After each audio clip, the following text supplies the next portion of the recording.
because he knew what they were saying about him, that he was the future of the resistance, the future of his people. Not just the future of Islamic Dagestan, but the future of an Islamic caliphate in the Caucasus. Nabaya was a top priority target for Moscow because he'd spent virtually his entire life at war with them. He'd been fighting since he was 11. He'd killed his first Russian in Nagorno-Karabakh in 1993 when he was only 15, and he'd killed many Russians since, in Grozny, and in Tbilisi, and in Tskhinvali, and in Makhachkala.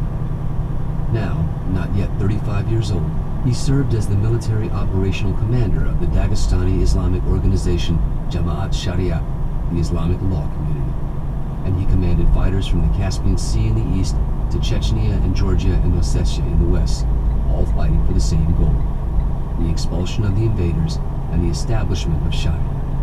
And, inshallah, God willing, soon Israfil Nabaya would unite all the organizations of the Caucasus and see his dream fulfilled. As the Russians said, he was the future of the resistance.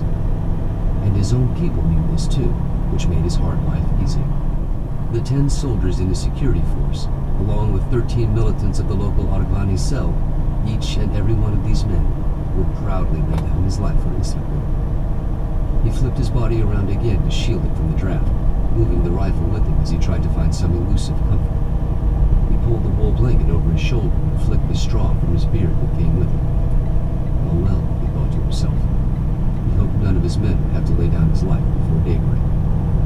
Israfil Nabayov drifted to sleep in the darkness as a rooster crowed on the hillside just above the village. The crowing of the rooster interrupted the transmission of the Russian lying in the weeds a few meters away from the big bird. He waited for a second and a third call from the rooster. Then he put his lips back to the radio attached to his chest harness. Alpha Network, we have you inside and pass your location.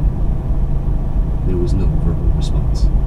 The sniper Overwatch team had been forced to close to within 10 meters of the edge of a cinder block shack in order to get a line of sight on the objective, another 100 meters on. They would not speak, not even whisper, so near to unfriendlies. The spotter just pressed his transmit button twice, broadcasting a pair of clicks as confirmation that he'd received Alpha's message in his earpiece. Above the spotter, higher on the steep hillside, 8 men heard the 2 clicks, and then they slowly approached in the black. The 8 men, along with the 2-man sniper team, were troops from Russia's Freightliner Vids, their federal security service. Specifically, this team was part of the Alpha Directorate of the FSB's Special Operations Center.